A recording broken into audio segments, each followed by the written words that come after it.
Welcome to r/Letsnotmeet, where OP almost gets abducted by human traffickers. My best friend is an influencer, not big time, but with a big enough following to get free stuff, and has gotten 2 sponsored trips. She still works a full-time job, but does the Instagram thing on the side mostly because of the perks. She's not big enough to live off this yet. Anyway, this was her first trip. A little boutique hotel from Miami contacted her via Instagram and DMs and offered her an all-expenses-paid trip to Miami for Memorial Weekend 2018 in exchange for her to be in the hotel and take pics and do a couple of stories. She was told she could bring a female friend with her if she wanted to, and everything would be covered for. This was her first time doing this, so at the time, she wasn't really sure of how it worked. They sent her a bogus contract for her to sign, and it said she'd be responsible for paying for her plane ticket to Miami and that she'd be reimbursed for it later. This was to prevent a no-show, meaning the influencer gets the tickets purchased by the hotel and the influencer never shows up. It seemed reasonable. She invited me, a gay dude, instead of a female friend because she was nervous about the whole thing. We figured it wouldn't be a big deal, and worst case scenario, if they don't want to pay for my plane ticket, she'd just cover it for me, and that's it. We were supposed to be picked up by the hotel at the airport. So the day comes and we arrive to Miami. There's a guy holding a sign with her last name and the paper has the hotel logo. We're greeted and we're escorted to a black SUV. Here is where it gets weird. As soon as we're gonna get in the car, the driver is visibly upset. We thought he was talking to the guy who walked us over, but he was talking to my friend. He had a very thick accent and was wearing dark shades. He was telling my friend that she wasn't allowed to bring her boyfriend, me, and that she said it was 2 girls.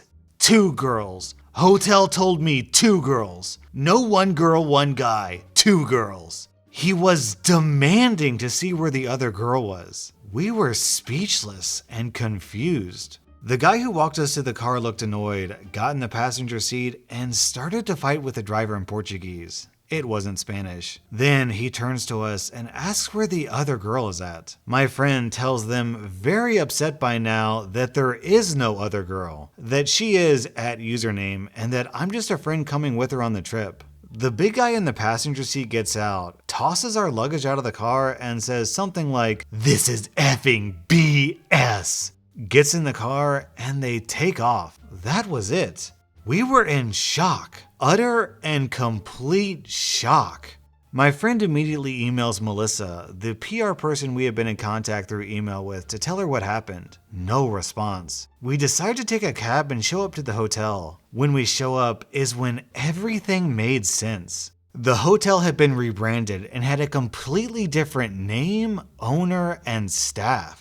We showed them the Instagram, and this is indeed the Instagram of the hotel it used to be, but not the new one. They never contacted us, never did anything. Whoever was in charge of the old Instagram account for the old hotel did, or whoever got a hold of it did. Mind you, this was a somewhat big hotel account with 10,000 followers. It was real, but upon further inspection, we realized the pics were really old and so were the posts. My friend felt like an idiot and would not stop crying. We called the police, met up with a detective, but nothing ever came of it. They investigated who was running the account before or who had access to it. None of the people who used to run that account had anything to do with it. Nothing ever came of this. It's upsetting and scary to know that whoever wanted to abduct my friend or any other girls by using this old hotel Instagram knows who my friend is. That Instagram has since been deleted, and we never heard anything from anyone ever again. But to think my friend would have been kidnapped had she gone with another girl instead of me sends chills down my spine.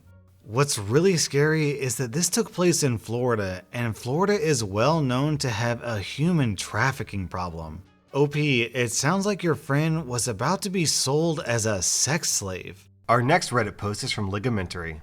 And it's important to note in this story that OP is an older woman. I was watching my daughter's kids while she and her husband go out of town. They have a teenage daughter. Let's say her name is Alyssa. At like 3 a.m., I'm woken up by a weird rustling sound and look out the window and see movement. I saw a boy emerge from the bushes on the side of the house. I saw a bike tossed on the lawn that definitely wasn't ours. My first thought was that it was a burglar casing houses, but since he looked young and came through on a bike, I figured scaring him straight would be enough for him to decide to head home. Didn't want to ruin a teenager's life by calling the cops straight away. So I went out on the porch, flipped the lights on, and said, "Can I help you?" in my classroom voice. The guy looked surprised, but not nervous. He was wearing a Letterman-style jacket, but once I got a clear view of him in the streetlights, he seemed much older than my granddaughter, gruff, and more wiry than athletic. He walked up closer to the house and said, "Yeah, I'm looking for Alyssa." I gave him a disapproving glare, hoping he'd realize he came looking for a girl late at night, and a grumpy old person answered, "It's time to split." I'm thinking what must have happened is Alyssa knew her parents were going out of town, and maybe before she knew I'd be staying over, told a secret older boyfriend to come over. It was late and I was alone with several kids, so I didn't want him coming any closer to the house. I also thought it was weird he came so late and wanted to be sure Alyssa actually wanted to talk to him. So I said, "I'm sorry, who?" And he said, "Alyssa. You know, Alyssa last name. This is her house." I thought he knew her full name, they must be at least friends. I said, "You wait there." He started to walk up and I felt a sick burning in my gut. Instinct kicked in. I yelled, "No, stop, freeze." Then readjusted and said, "You stay right there. This is private property. Don't take a step closer. Wait there." So I go in, and Alyssa is asleep just one room over from where the rustling first occurred. And I wake her up and say something to the effect of, "I don't know what the big idea was to have friends over this time of night, but you tell him to go home." She has no clue what I'm talking about. I say, "There's a guy outside asking for you." Confused, she gets up and goes to the window. She sees him and goes white as a sheet. "He asked for me?" "Yeah." "By name?" "Yes." "Call the police. I've never seen him in my life." I called 911 immediately, but as I was on the phone with them, Alyssa started tugging at my arm. "He's coming up." I had younger kids in the house to think about, so I kept the door latch and pulled it just open enough for the latch and yelled, "I asked my husband, and none of us know an Alyssa last name. Leave my property or I'm calling 911. He got angry and started yelling for her to come out. Thankfully, the police came pretty quickly, and when he heard the sirens, he grabbed the bike and ran off. I watched where he was running, and he jumped into the passenger side of a car without headlights or front plates and sped off.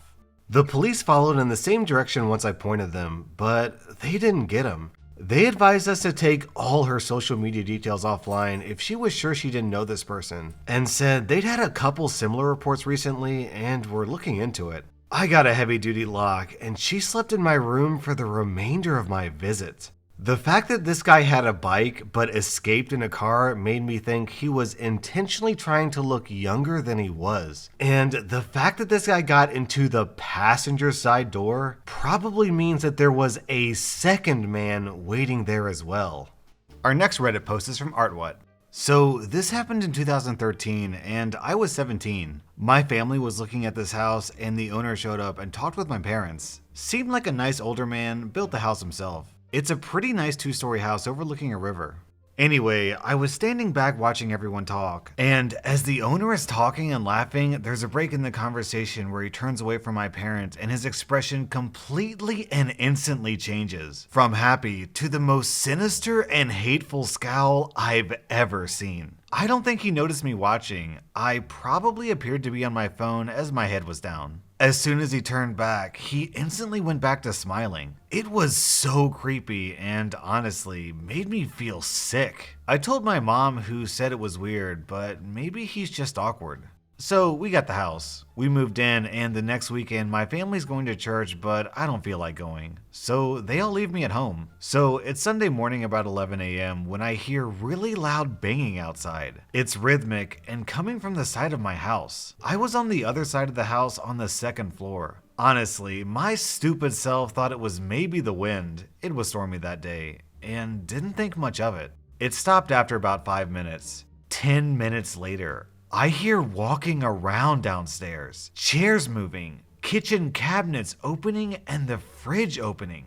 I immediately, quietly go lock my door, grab my baseball bat, and call 911. While I tell them my address, I text my mom and tell her that someone is in the house and that I've called 911. At that point, the 911 operator said that someone was 10 minutes out. I tell her, shh, cause I heard steps walking towards the stairs.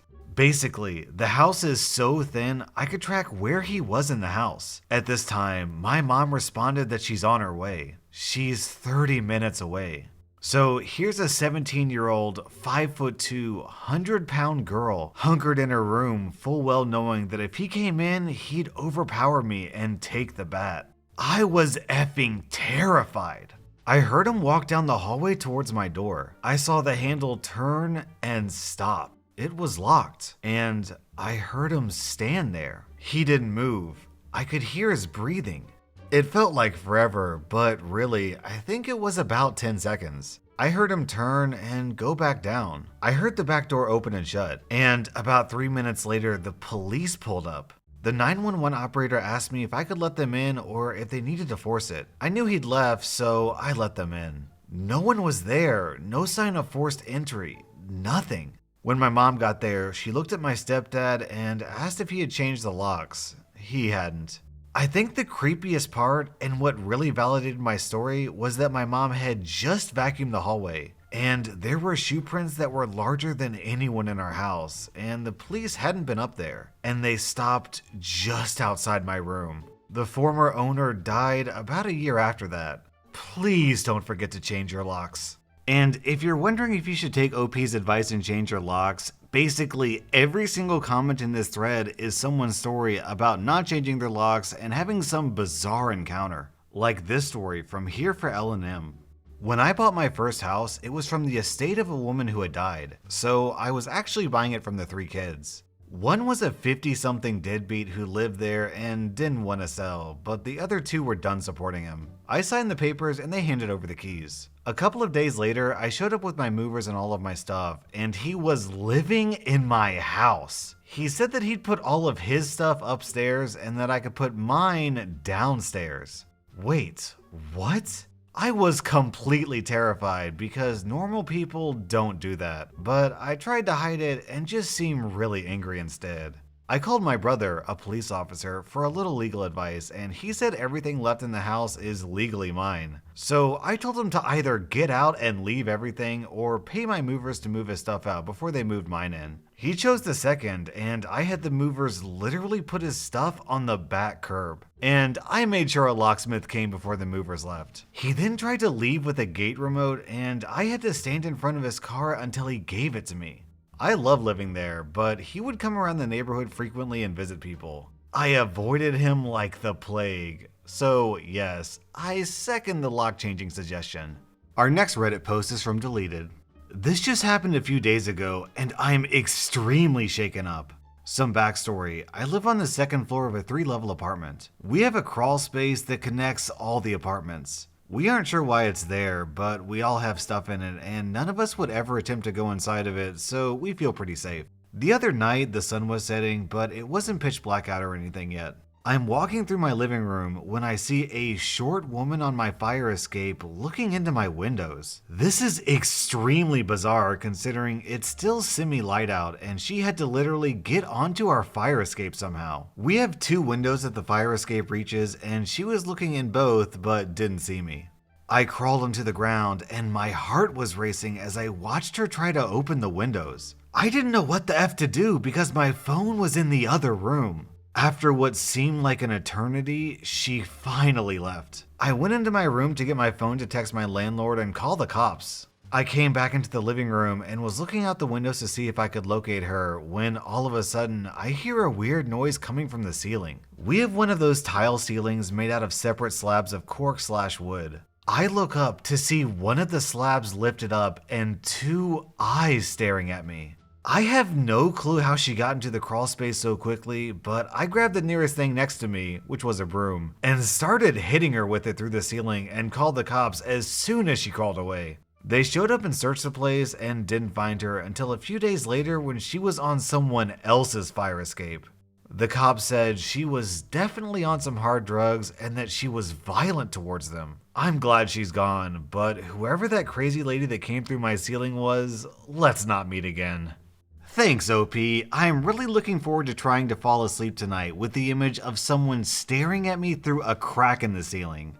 Our next Reddit post is from Deleted. At the time, I just turned 17 and was still pretty naive. I live in England, so it's legal to work in a bar and serve alcohol supervised, but not to drink alcohol. Not that it stopped me. I worked in a working men's club filled with middle-aged elderly people. Most were really nice. I sold bingo tickets twice a week for my dad's cousin, and I was pretty good at it. It's not typical to get tips here, but I earned more in tips than I did my actual wage. On a Saturday, my dad would come with me to have a drink with my elder sister while they played competitive darts in the main bar overlooking my booth. This one particular night, there was a middle-aged, average-looking guy, a little on the plump side, but generally unnoticeable. On the first round of selling tickets, he was at the fruit machine opposite the entire time, looking over at me occasionally. The second round, he approached me, asked what I was selling, how bingo worked, etc. Clearly had never played before, but hey, everyone starts somewhere, right? He bought some tickets and offered to buy me a drink.